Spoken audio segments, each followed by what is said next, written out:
me and prioritizing like, you know, my happiness and my well-being. Yeah. And it has done wonders for me. Like, I feel like I can show up better for myself, and I can show up a better person for the people that get to be around me that day and, you know, that I work with on that day. So Yeah.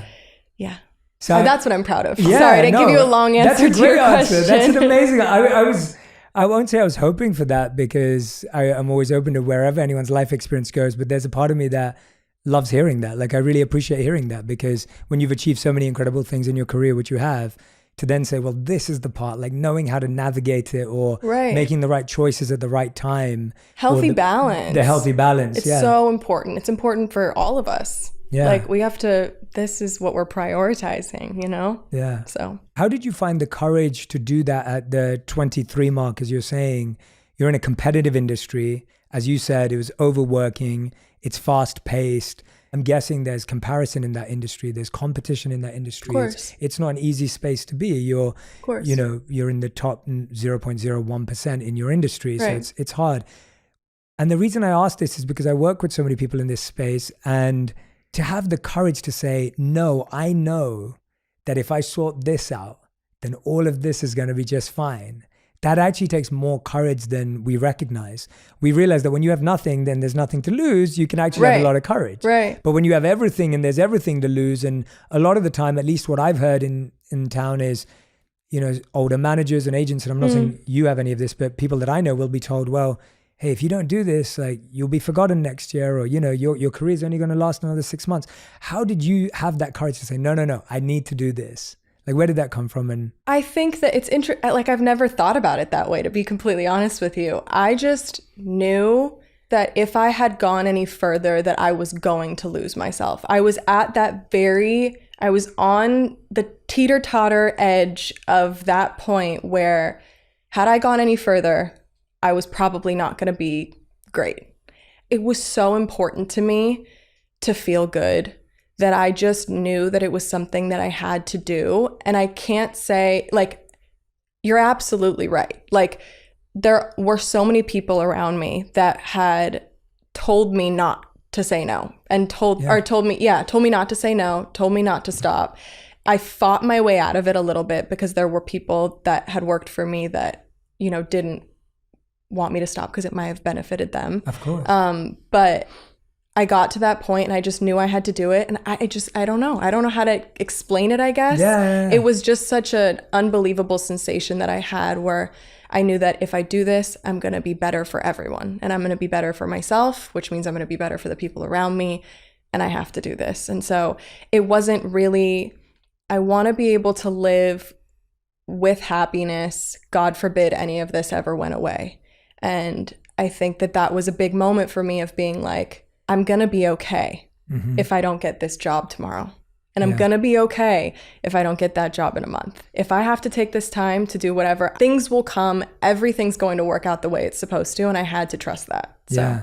Well, to me, from the outside, and it's beautiful that you didn't see it in yourself, because that almost makes it even more wonderful. But the idea that, to me, from the outside, that's a lot of courage. Yeah, thank you. It takes a lot of courage. It takes a lot of vulnerability and openness, and it takes courage at every level, whether someone's thinking about quitting their job to do something they love, or whether someone's trying to relocate their family and doesn't know how, or whether someone like you is feeling success but then going, well, wait a minute. And I think in the past few years, we've seen athletes and musicians and actors and people in all creative industries step back and say, well, I need to put me first. Yeah. And I think that's empowering, because I think we hear about burnout in work culture and corporate culture so often. For sure. So what was it that you started to do with that newfound time at that time? Like, was the curiosity always there, and now you could actually follow it? It was. Yeah.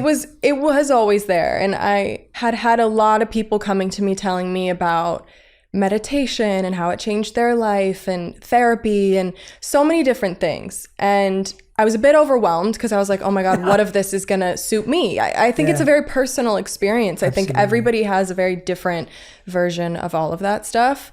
And so it was a little overwhelming. So I think I really just took the time to be off for a second. It was even the little things. It was like being able to go to my friend's birthday party, which I wouldn't have been able to go to before because I was working a lot. I love hearing that, because I think it is those simple things, like, giving yourself that space, whatever it is that you needed to do. Yeah. When you needed it. And like you said, sometimes it's like, that's when all the subscribe buttons come up in front of you and it's like, try this and try this. And it's like, well, no, let me just take my time. And it was also, now that I think about it, 23, I'm 26. I've had my horse so around that time is when I bought the horse that I have now, who is my, like, I jump her, and I have 2 other horses, but they're like retired. So I don't really ride them the same way I ride her.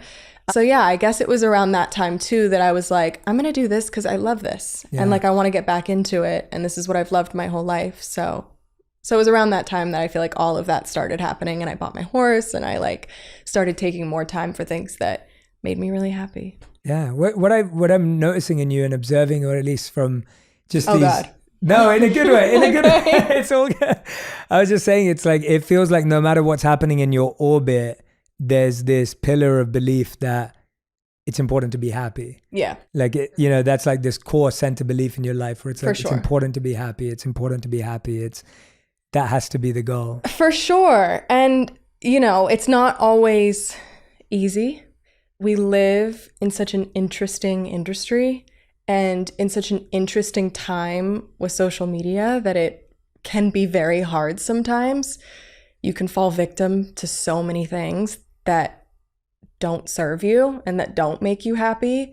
If your happiness depends on the actions of others, you're at mercy of things that you can't control. Mm-hmm. And that's never where I want to be. So I always want to live in, like, me and my therapist talk about, like, my higher goddess, my higher self. Like, I always want to live there, knowing that, when I'm there, you can't take that away from me. That's mine. And no matter what, you can disagree with me, you can agree with me.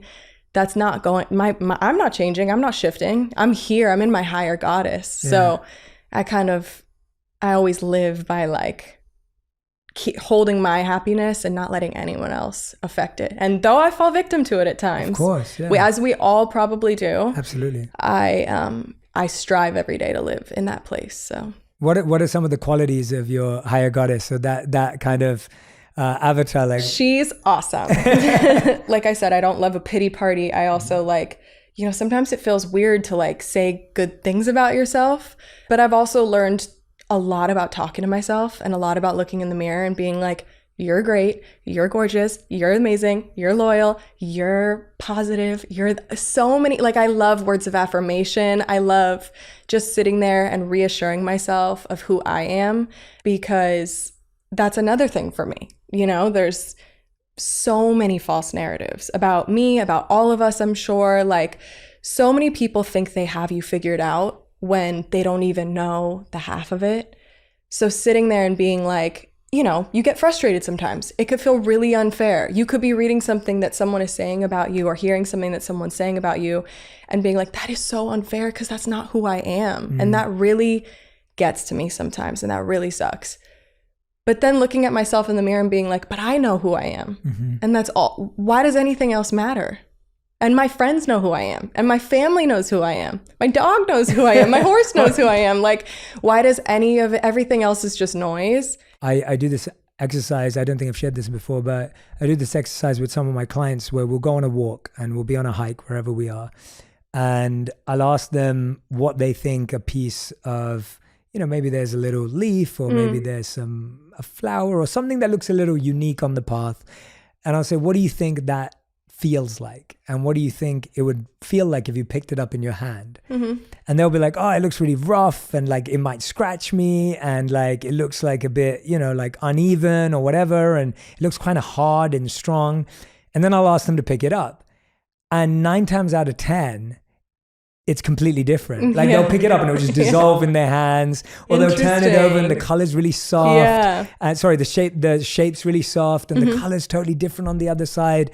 And I do that exercise to help us realize just how multifaceted humans are. Yeah. Like today I've got to meet you and obviously we're spending a lot of deep, intimate, vulnerable time together. So you learn faster about someone. But if someone only follows someone on social media or only sees someone at an event or only sees one interview, it's so easy to create such a singular view of someone. Right. And I think, and I want to say this because I really think we all feel it, I don't think anyone wants to be seen in a singular way. If you had to choose one word that had to be you for the rest of your life, I don't think anyone wants that. I think we all know that we're messy and complex and different. Of course. But we like to put someone else in a box, whoever that may be, because it's easier then to live life and say, okay, well, that's person's A, B. Right. Yeah, no. So there's this beautiful piece of wisdom that I always share from Charles Horton Cooley, and he wrote this in 1890, I think it was, which just shows how true this has been for such a long time, and obviously long before that as well. And he said, the challenge today is, I'm not what I think I am. I'm not what you think I am. I am what I think you think I am. And we'll let that blow everyone's mind. It gives me chills every time I say it. Charles Horton Cooley said, the challenge today is, I'm not what I think I am. I'm not what you think I am. I am what I think you think I am. And what he's trying to say is that we live in a perception of a perception of ourselves. So if I think you think I'm smart, then I allow myself to feel smart. Right. It's like we need that validation. We need that validation. Right. Or if I think you think I'm not smart, then I feel hurt. Yeah. And the challenge is, I don't know what you're thinking at all, or especially outside in the world. And so I find that what you're saying around like, well, what do I think about myself? Like, how do I feel about myself? How do the people that actually know me feel about me? Right. I think that's really empowering.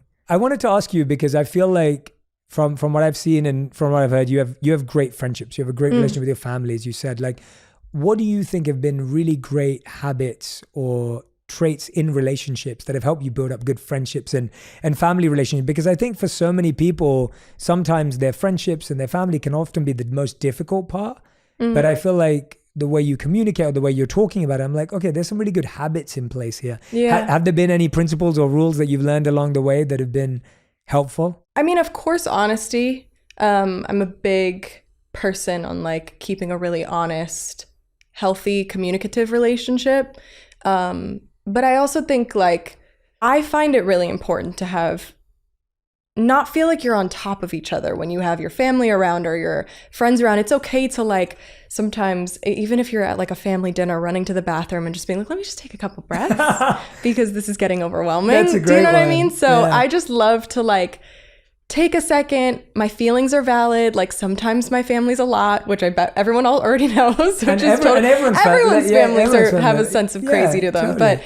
But I think that I can get really overwhelmed really easily. I am prone to just, a good amount of anxiety and just being extremely overwhelmed and kind of taking everything too seriously sometimes. So I like to just step away sometimes and just be like, this is okay. I'm allowed to feel this way. It's valid.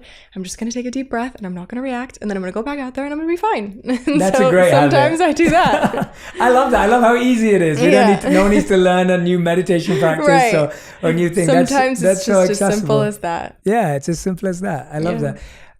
One of the things that, which really touched my heart when I saw this, because I think when things happen in culture and everyone talks about it, but sometimes you're like, okay, well, I can tell that there's a real connection here. Like when you lost Virgil, right? Like that, when I saw your message and what you spoke about it, I was like, wow, this is someone who had a really deep connection with this individual.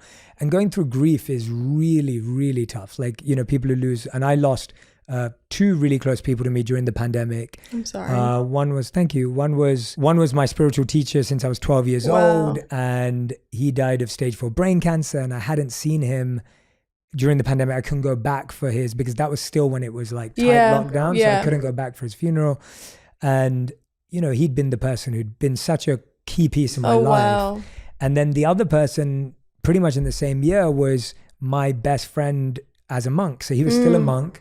Wow. And he happened to get cancer and he passed away during the pandemic. I couldn't see him either. And he was my age. And so to lose someone that was, and he was still there. And so, And so when I saw your wonderful tribute to Virgil as well. I was like, how do you process something like that when, it's not only industry friends, but genuine friendship beyond that? And just well, my first thought here is, why is it always the best people? Like, why is it always these people that are just such balls of light in everyone's life? It's like, so you just think about it and you're like, this is so unfair, and you're going through every emotion.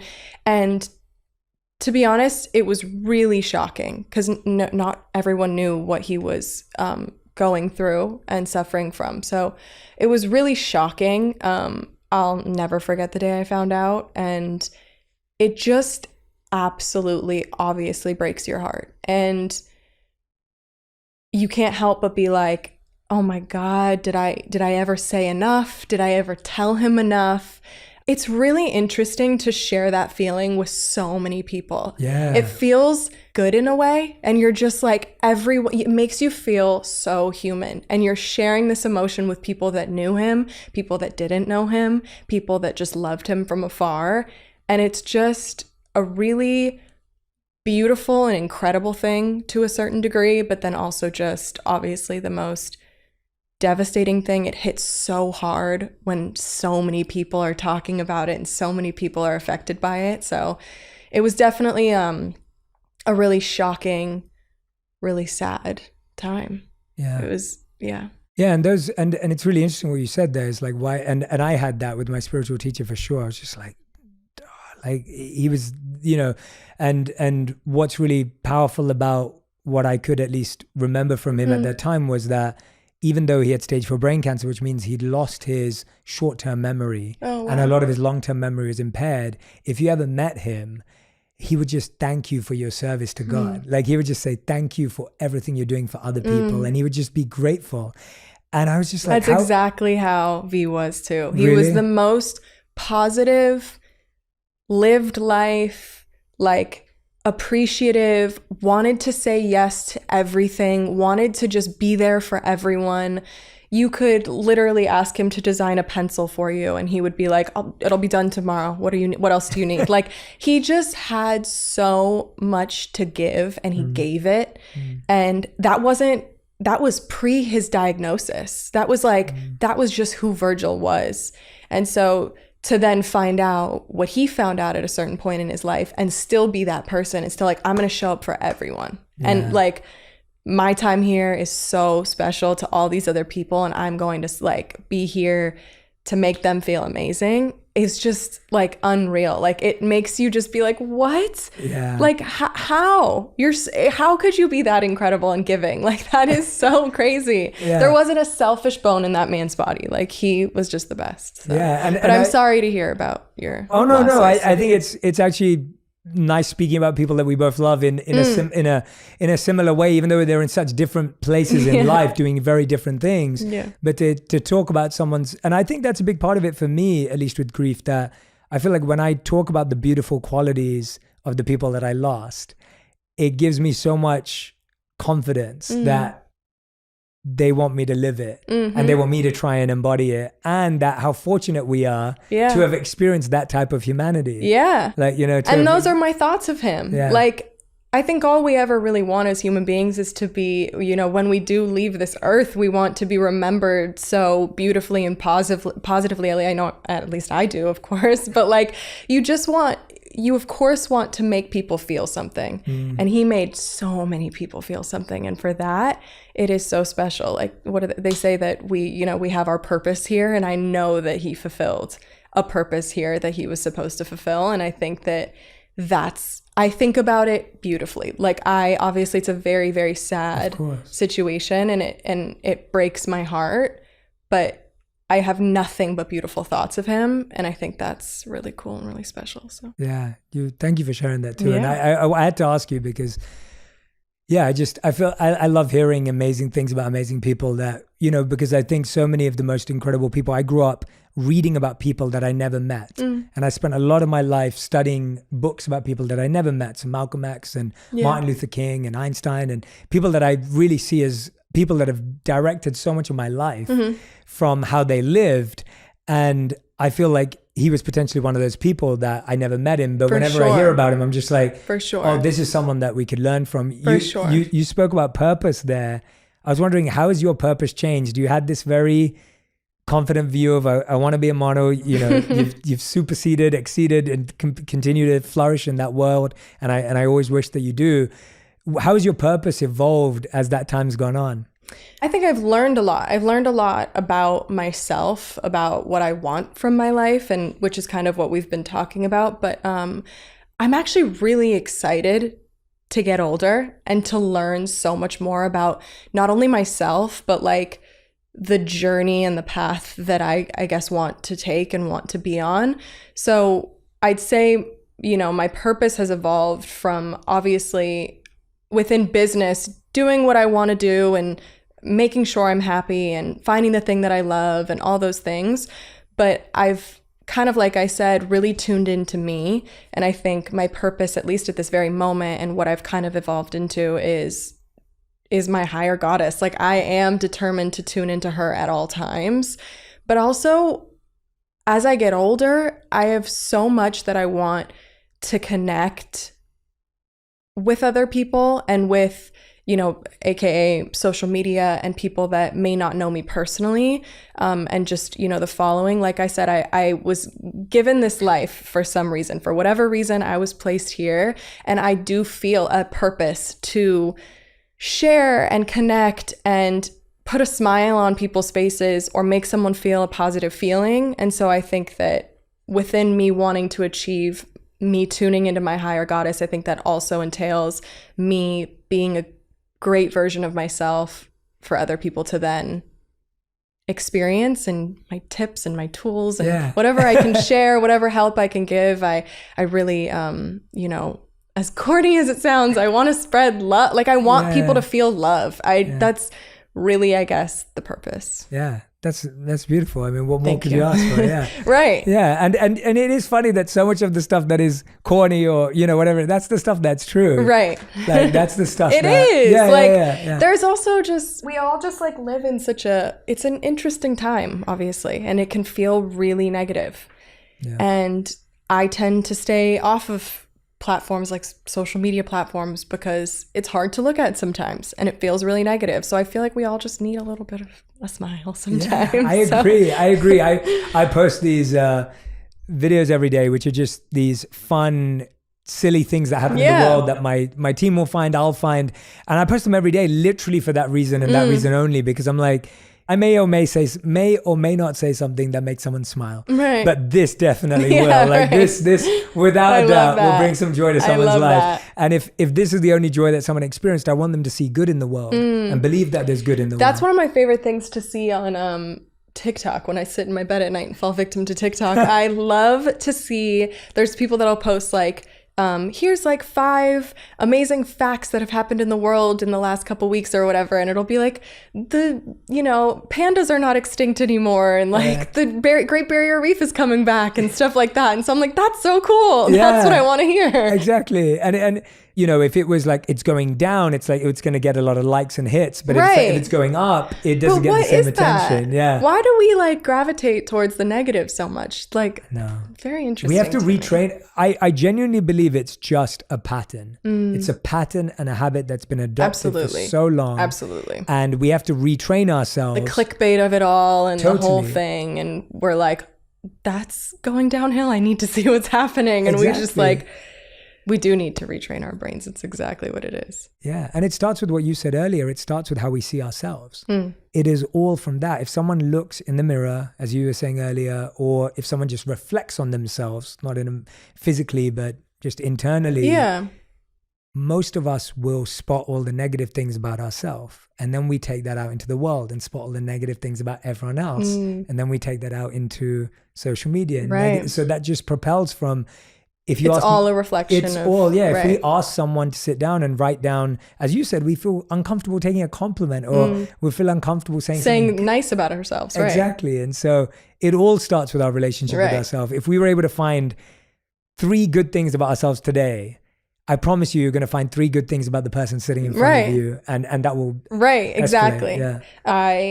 do a lot of like inner child work with Yeah. my therapist, and there's actually a trend on TikTok that was going around, but coincidentally enough, we ended up naturally speaking about it in my session. And it was like this trend on TikTok, I guess, that was like a girl being like, anytime you're being mean to yourself, just think this is who you're talking about. And then it flashes to like a photo of her as a kid. Yes. And so me and my therapist were talking about something similar, and she was like, why don't you find like a photo of yourself and put it on your bathroom mirror so that every morning, every night, every day when you walk into your bathroom mirror, you're looking at her and you're remembering that if there's anything negative that you're ever saying about yourself, if you're ever being mean to yourself, you're talking about her. And so I did that, and I went into like my memorabilia closet in my house, and I was looking through old like photo books, and I've seen these photo books my whole life. I've literally seen every photo that's been in here. And I like flipped to a page, and there was a photo I'd never seen of myself ever. It was a Polaroid, so it was the original photo. And it was just me as a little girl with a bow in my hair and a dress on. And I have like a little alien tattoo or something right here. And I'm like, have this big cheesy smile on my face. And I was like, that's the photo I'm putting on my thing. I can show you the photo later. I have a picture of it on my phone. But so I pasted it on my bathroom mirror, and I talked to her. And I'm always like, if I'm ever looking in the mirror and being negative towards myself or anything, I always look right over to her, and I'm like, she's dope and I love her. And so it's just another way of just self-love. I love that. That's such a great tool. Such a great tool. My team found a kid picture of me and made an embarrassing version of that trend. So I'll show you that too. But, awesome. Okay, so you know it. Yeah, okay. I know exactly which Perfect. one you're talking about as well.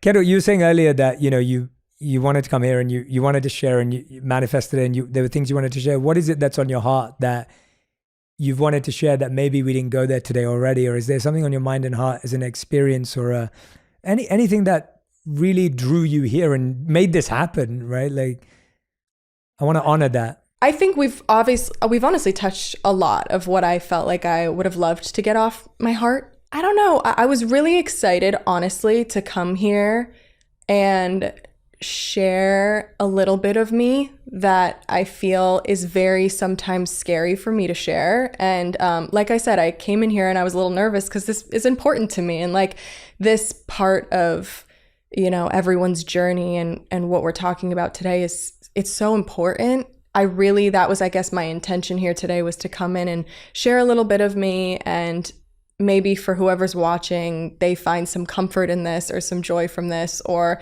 they understand me a little bit more, you know what I mean? So I think that we've hit a lot of really cool points, and yeah, I mean, I feel really good. Good. I wanted to honor that. I asked Thank that you. because, I think when you feel you're in that flow with someone, and yeah, I feel like, we've learned so many new things about you today, and there's so many moments where I'm like, I just feel like you're so comfortable and you've been so open with us, but I just wanted to honor that. Thank you. And make sure that you feel that you've really felt heard and seen. And, I appreciate that. Yeah. Thank you. So I want to be mindful. I hope so. We all want to just be understood at the end of the day. So. Yeah. I think the closer you get to people, humans, the closer you get to people of different backgrounds and different walks of life, the more you start to recognize how similar we all are. Yeah, exactly. And how many challenges we all share, despite how much money someone has in the bank, despite how much fame someone has, despite how much followers someone has. Right. And what we find is that everyone feels their own guilt for where they are, and everyone feels their own pressure for where they are, and everyone feels their own challenge for where they are. And you just start to realize that we all have the same emotions in different mixes. Yeah, we're all just having a human experience. Exactly. We're all just going day by day. I think we all need to be a little bit kinder to each other and just take it easy on some people. Because we all have our own struggles, and I don't know. I'm an empath, so I feel for things, and I feel for people, and Yeah, and it starts with you. The person, right? It starts exactly. With, I thought you meant me. I was I don't have that power. I was like, thank you. No. I meant that to our listener. Like starts with yourself. It starts with yourself. Yeah, like, absolutely. If you can be kinder to yourself, chances are you're going to be. I found that the days I stopped judging myself, I stopped judging others, because it changed how I saw humanity. So, Kendall, we end every On Purpose episode with a final 5, which is a fast 5 round. I ask you a question and you answer it with a 1 word or 1 sentence maximum. So it's super quick and short. Okay. And we have to whisk you away because you need to go to your next appointment. But okay, so the first question is, what's something you're curious about right now?